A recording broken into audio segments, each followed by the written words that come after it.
네, 시청자 여러분 안녕하십니까. 오늘도 어김없이 돌아온 주상전화 여러분들의 영희정 아나운서 김세영. 네, 영희정 아나운서 권재은입니다. 네, 저희가 이번 주부터 확대 편성을 시작했습니다. 여러분들과 조금 더 길게 만나기 위해서 시장 이야기도 하고 여러분들의 종목 고민도 풍성하게 해결해 드리도록 할게요. 네, 그럼 여러분들의 종목 고민 해결할 수 있는 소통 창구 안내해 드리도록 하겠습니다.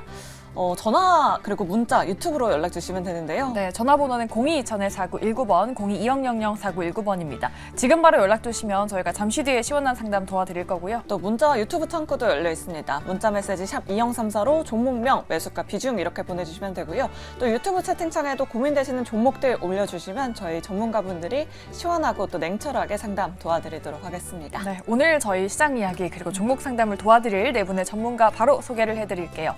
좌회정에는 정태근 이사 그리고 정재훈 대표 모셔봤고요. 네, 우의정에는 예병돈 대표 그리고 이성웅 이사님 모셔봤습니다. 네 분 어서 오십시오. 네, 안녕하세요. 네. 그래도 뭐 FOMC를 앞두고 네. 시장의 분위기가 나름 뭐 나쁘지는 않은 것 같습니다. 물론 FOMC 결과 그리고 파월 의장의 발언을 좀 지켜보긴 하겠지만 맞아요. 시장이 이제 좀 단기적으로 바닥을 잡지 않았을까? 이런 기대감도 약간은 들거든요. 우리 정태근 이사님은 어떻게 보시는지. 그 전까지는 약간 보수적인 입장을 취하셨잖아요. 시장이 이제 좀 반등할 수 있을까요?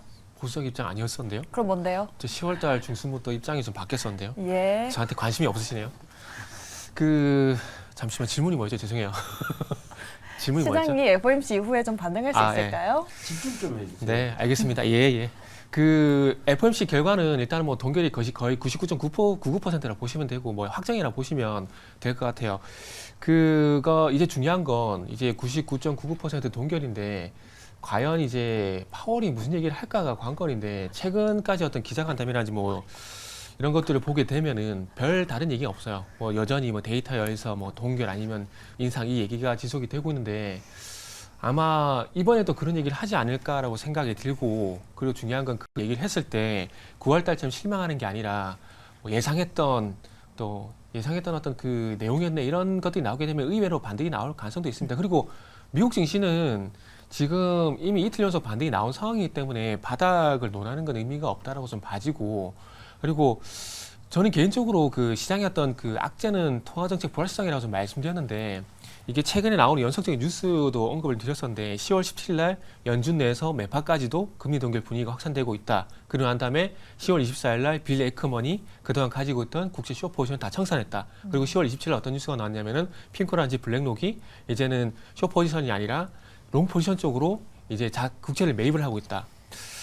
이게 다 연결고리 있다고 보거든요. 왜냐하면은 연준 내에서 금리 동결 가능성에 대한 얘기가 계속 나오고 있고 그러면 동결이 거의 된다는 얘기고 그러면은 헤지펀드 입장에서는 더 이상 국채금리 상승에 베팅할 이유가 없으니까 빌리 에커먼 같은 사람이 다 청산하고 그래서 2,700 수익이 났고 그러면 이제 추가적인 금리 상승 가능성이 낮다라면 반대 포지션을 가는 게 정상이거든요. 그러다 보니까 블랙록이라든지 핑크 같은 회사들이 최근에 뭐 국채 ETF라든지 그리고 국채를 직접적으로 매입을 하고 있다는 얘기가 나오고 있기 때문에 이런 것들만 보더라도 전반적인 분위기가 뉴욕에 대한 분위기는 뭐 동결 쪽으로 간다라고 보시면 될 것 같아요. 그래서 저는 개인적으로 11월 달, 12월 달 다 동결을 한다고 좀 보고 있고 그렇게 된다라면은 동결이 이미 시장에서 예상된 부분이기 때문에 동결 가지고는 영향이 없습니다. 서두에 말씀을 드렸듯이 일단 파월이 무슨 얘기를 할 건인데 만약에 뭐 좋은 얘기 해주거나 나쁜 얘기 하거나 그런 변수가 없다는 전제를 깔고 기존에 대한 입장에 대해서 되풀이가 된다라면은 이 되풀이를 했을 때 9월 달처럼 실망이 아니라 예상했던 답변이 나왔다. 이렇게 시장이 반응을 하게 된다라면은 아마 다우지수가 예상보다 좀 강하게 반등이 나올 가능성이 있다고 봅니다. 그리고 이제 최근에 뭐 코스피 같은 경우에도 2,300포인트 전후로 이제 5거래일 동안 종가 기준으로 계속 2,300포인트를 지켜주고 있는 상황이거든요.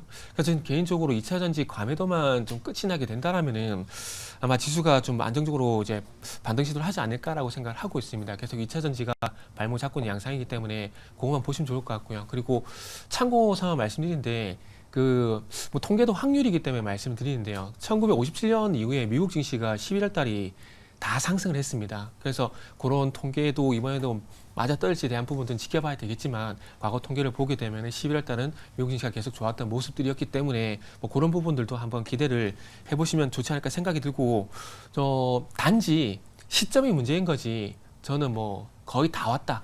여기에 대한 관점은 뭐 지속적으로 이제 반복적으로 말씀을 드렸다라고 좀 말씀드릴게요.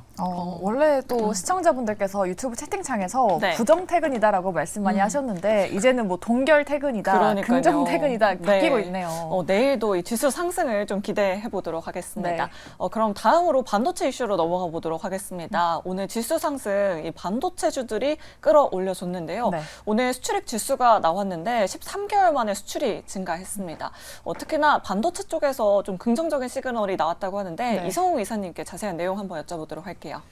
반도체 쪽 수출입 데이터는 뭐 늘 나쁘지는 않았습니다. 8월 이후로 좋아지는 모습이었고 그 폭이 줄어든 상황이고 구체적으로 이번 데이터 같은 경우는 중국 쪽 수출이 좀 느는 모습을 보여줬어요. 디램 기준으로 봤을 때는 8월 대비 9월 대비해서는 소폭 줄어든 모습이기는 했는데 이게 어차피 그 휴일이라든지 그런 요인을 다 반영한 수치다 보니까 절대적인 수치로는 상승을 한 것으로 보입니다. 이 부분 수출입 데이터로만 도출해서 반도체 플레이를 하기보다 실제 오늘 중요한 뉴스 중에 하나가 SK 하이닉스가 내년 6월까지는 낸드 감산을 이어간다라는 점을 구체화시켰고요. 디램 같은 경우는 실적의 턴이 이루어진 단계인데 낸드 같은 경우는 좀 시차를 두고 내년 1분기 정도에 턴을 할 수 있을 것 같습니다. 그러면 지금 4분기도 소폭 적자가 나올 수 있겠지만은 1분기는 실적이 턴이 이루어질 수 있을 것으로 보이고요. 재고가 쌓이고 나서 여기에 대해서 가격 지표가 떨어지고 실제 공급 같은 경우가 줄어든 상황 이 구간까지 나왔어요. 그 뒤에는 수요의 회복인데 수요의 회복을 알 수 있는 데이터는 없습니다. 그 없는 상황에서 이제 디램의 선물이라든지 현물 가격을 보고 판단하기는 하는데 DDR4, 5 모두 돌아선 상황이다 보니까 반도체는 결론적으로 시장의 조정이 나왔을 때 주가의 변동성은 커질 수 있겠지만은 매도할 업종이 있고 매수할 업종이 있죠. 그 중에서 매수할 업종 중에 하나라는 점을 강조드립니다. 네, 데이터로 보나 이제 반도체 업종 반등할 때가 되었다라고 이렇게 말씀을 해주셨네요. 네, 반도체 섹터에 이어서 오늘 또 괜찮았던 섹터가 네. 오랜만에 또 방산이 올라왔어요. 맞아요. 한화 에어로스페이스가 12% 넘게 급등이 나왔는데 일단은 뭐 실적도 좋았고 앞으로도 실적이 더 좋아질 것이다. 또 여기에 모멘텀까지 더해진 상황입니다. 네. 방산주가 과연 다시 살아날 수 있을지 우리 정재훈 대표님 어떻게 보세요? 방산주 지금 눈여겨봐도 될까요? 예, 오늘 하나에어로스페이스가 12%대 큰 폭의 좀 상승이 나왔습니다. 컨센서스가 좀 상향되는 넘어서는 실적을 좀 발표를 했는데 방산 쪽은 저가 매수의 타이밍을 좀 잡아도 되지 않을까 그렇게 좀 판단을 하고 있고요. 그 이유를 좀 살펴보게 되면 우선 국내에서는 이제 표면적으로는 나오진 않았던 그런 부분들이죠. 무기에 대한 부분들도 역으로 한 쿠션 튕겨서 아마 지원이 되는 부분들로 알고 있어요. 그리고 무기 또한 마찬가지고요.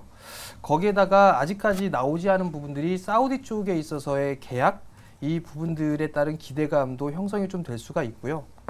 또 이건 방송에 좀 얘기하기 민감한 부분들인데 무기 관련해서 어찌됐든 호주에 지금 출장을 가 있는 그런 사항들입니다. 일단 예상을 해보게 되면 이스라엘 쪽과 연계되어 있는 그런 부분들이 아닌가라고 좀 생각이 들고요.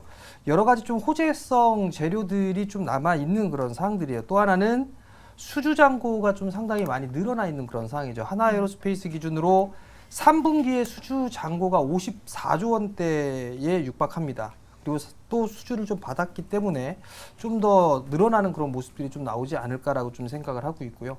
계약은 좀 더 유지되는 나올 수 있는 그런 부분들이 많이 있습니다. 재료도 좀 있는 그런 사항들이고 또 한 부분들은 아마 이번 달 말경에 방산 쪽에 이슈나 이벤트가 있는 걸로 알고 있어요. 그러면 충분히 좀 흐름들이 나올 수 있지 않을까라고 좀 보여지고 그리고 국내 쪽에 있어서 이제 위성 발사체죠. 4.25 사업에 대한 부분들도 아마 11월 말에 발사를 예정을 하고 있는 그런 사항들이에요. 그럼 결국 이 국방 쪽에 있어서는 모멘텀거리는 좀 충분한 그런 사항들이고 거기에다 실적 대비해서 주가는 좀 많이 빠져 있는 그런 사항들이기 때문에 추가적인 상승 시도는 좀 나올 수 있다. 결국은 조정 시 매수 관점으로 좀 보면 좋을 것 같고요. 탑픽은 하나에어로스페이스로 좀 봐야 될 것 같고요. 거기에 따라 다른 부분들을 보게 되면 LIG 넥슨도 나쁘진 않을 것 같고요. 그다음에 탄약 쪽을 제조하고 있는 풍산이라든가 K2 쪽에 있는 현대로템 이런 쪽도 다 괜찮지 않을까. 그렇기 때문에 조정을 좀 받았을 때는 관심을 좀 가지고 보는 전략이 좀 좋지 않을까. 그렇게 좀 말씀드리겠습니다. 한국항공우주는 리스크가 있죠. 네. 어떠한 리스크가 있냐면 우선 인도네시아 리스크예요. 계속 간만 보고 있는 그런 상황들이죠. 분담금 납입도 안 해놓고 있는 그런 상황들이에요. 그렇지만 어찌됐든 이 지금 KF21에 대한 부분들에 있어서 수주도 생각을 좀 하고 있는 그런 상황들이거든요. 실적은 계속적으로 좀 좋아질 거예요. 다만 어제의 급락 이 부분들이 조금 기분 나쁩니다. 결국은 제일 1순위 기업보다는 2순위 쪽이 되지 않을까 개인적으로 그렇게 좀 생각을 하고 있습니다. 네, 이렇게 탑픽 종목까지 말씀해 주셨는데 네. 예병군 대표님이 말씀해 주신 거 보니까 우리 전문가분들이 방산주에 대해서 굉장히 또 관심이 많으신 것 같아요. 맞아요. 오늘 또 이 방산 업종이 좀 반등하는 모습 보여줬으니까 방산 섹터에 대해서 어떻게 생각하시는지 긍정과 부정 팻말로 한번 알아보도록 하겠습니다. 방산주 지금 지켜봐야 할 시점인지 긍정인지 부정인지 팻말 들어주시죠. 과연 올 긍정이고요. 네, 올긍정이 나왔네요. 그러면은 네. 예병군 대표님께 한번 여쭤보도록 하겠습니다. 네. 앞서서 한국항공우주가 좋다라고 말씀해 주셨는데 우리 네. 정재현 대표님께서는 차라리 다른 종목을 보자라고 이렇게 말씀해 주셨어요. 뭐 수주 잔고도 계속해서 늘어나고 있고 네. 방산주 사실 뭐 태조 이방원 해서 굉장히 또 핫했던 섹터이잖아요. 네. 오늘 기점으로 좀 추가적인 상승이 가능할까요, 대표님? 그렇죠. 방산주에 대한 기대감 계속 이제 생길 수밖에 없는데 이게 사실 전쟁이 이렇게 뭐 두 군데나 터졌잖아요. 사실 이렇게 되면 자국의 국방비 예산을 좀 늘릴 수밖에 없습니다. 특히 유럽은 뭐 더더욱 그럴 것이고 그 발전 뭐 자국의 어떤 발전에 써야 되는 비용을 국방비 쪽으로 많이 지금 이제 배정을 하겠죠. 그러다 보면 가성비가 좋은 한국 방산 쪽이 관심을 받을 수밖에 없는데 제가 이제 한국항공우주를 굳이 이 정재훈 대표님께 여쭤본 이유는 한국항공우주는 두 가지의 더블 모멘텀이 있기 때문이에요. 이게 근데 저는 이제 이 한국항공우주의 어떤 지금 분담금 납입이 좀 지연됐고 취소됐고 이런 부분이 중요한 게 아니고 결국은 이제 UAM 우리가 막을 수 없는 이제 미래 산업이라는 게 있죠. 어반에어 모빌리티 쪽에 가장 많은 어떤 우리나라의 기술력을 갖고 있는 회사를 하나 딱 꼽으라면 한국항공우주가 단연 앞서갑니다. 그런데 이게 국영기업이다 보니 이게 아직은 민영화되지 않았잖아요. 민영화되지 않았다 보니 이게 사실 빠른 걸음으로 가지 못하는 이유도 있습니다. 그러니까 이게 항상 보면 지금 박스권 안에 갇혀 있는 이유도 민영화되지 못했기 때문이라고 보고 있는데 민영화가 이루어진다면 한국항공우주는 잠깐의 충격은 있겠지만 그 노조들은 반대를 하겠죠. 공무원에서 갑자기 사기업 직원으로 바뀌는 거니까. 자 그렇지만 이게 민영화가 되면 주가는 여기서 퀀텀업을 하리라고 봅니다. 그래서 민영화에 대한 얘기들도 사실 계속 나오고 있는 중이에요. 그러니까 그런 점도 참고를 해보셨으면 좋겠고 어찌됐든 그 미래 산업과 그 다음에 어떤 방산주의 더블 모멘텀이 같이 존재한다는 것.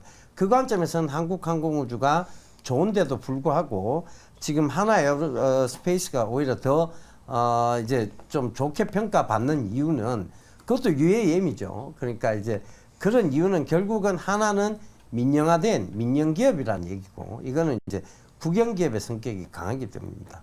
그 점만 조금 참고를 해보시고 투자해. 근데 이게 국영에서 민영화에 대한 얘기가 나오면 이게 더 모멘텀이 커지지 않을까요? 그러니까 그 부분도 좀 참고를 해보셨으면 좋겠습니다. 네, 이렇게 방산주 이슈까지 체크해봤고요. 자, 마지막으로 시간외 거래 이슈까지 한번 확인해 보도록 하겠습니다. 네. 김포 서울 편입 관련주 어떻게 보면 좀 테마주라고 할 수 있는데 네. 많은 투자자분들의 관심을 받고 있는 것 같습니다. 지금 시간외 거래에서도 코콤 같은 종목들이 상한가를 기록하고 있다고 하네요. 네. 예병군 대표님께 한번 여쭤보도록 할게요. 네. 우리 투자자분들 이런 관련주들 어떻게 대응하면 좋을까요? 땅 좋죠. 땅 좋은데 네. 이게 땅이 항상 이런 맹점을 가지고 있어요. 지금 코콤이나 지금 뭐 XIENC 뭐 그다음에 그 지금 이런 종목들을 보면 전체적으로 김포 관련해서 지금 올라오는 것들은 다 김포에 지금 땅이 있거나 공장이 있거나 그다음에 물류 단지가 있거나 이런 회사들이에요. 근데 지금 사실 이 관련주 중에 그나마 좀 볼만한 것들은 코콤 이런 것밖에 없어요. 왜냐하면 지금 나머지는 지금 사실은 뭐 올라오는 종목들이 보니까 정말 지금 요번 테마에 잘못 편성했다가는 2월까지 물려가다가 2월쯤에 감사 의견 거절도 나올 수 있을 만한 종목들이 몇 개 보였어요. 사실. 그러니까 이런 테마에는 굳이 편성하시는 거 아닙니다. 자, 땅 좋죠. 김포가 서울로 들어오면 땅값 올라가겠죠. 그럼 이제 보통 기업들이 내 가치를 좀 똑바로 봐줘 이렇게 얘기할 때는 자산 재평가를 합니다. 근데 그 자산 재평가를 보통 안 해요. 왜냐하면 거기에도 비용이 들어가니까. 그리고 당장 이 기업들이 갑자기 김포 땅값이 올랐어. 땅 팔고 딴 데로 갈 거야. 이거 아니거든요. 그대로 있어요. 가치는 그대로 있다니까. 옛날에 모 방송사에서 어떤 분이 계속 강조했던 종목이 뭐였냐면 대우 자동차 부품이었습니다. 인천 송도 땅만 팔아도 이 회사 시가총액 2배를 넘어간다. 이렇게 어떤 분이 계속 강조를 했는데 그 회사 상장 폐지됐습니다. 자, 이건 뭐냐면 땅은요. 기업의 가치지만 채권자한테 묶여 있는 거예요. 보통 기업들이 채무 없는 기업들은 거의 없습니다. 그러니까 그런 부분들을 참고합시다. 땅값이 올라가면 물론 자산 재평가로는 좋죠. 그런데 그게 어떤 장기성 테마가 될 수는 없다는 것. 왜? 이 땅을 갑자기 팔 게 아니라는 거죠. 여러분들 부동산 왜 주식보다 못하냐는 질문에 가장 많이 나오는 대답은 뭐냐면 황금성입니다. 주식은 팔면 이틀 뒤에 돈이 나오죠. 근데 부동산은 오늘 샀다가 내일 못 팔아요.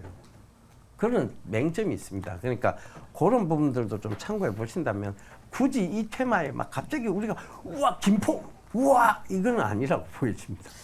네, 알겠습니다. 이렇게 정치 테마라고도 할 수 있는 이런 김포 서울 또 관련주에 대해서 또 자세한 전략 짜드렸으니까 우리 시청자분들께서 잘 기억하시면 좋을 것 같습니다.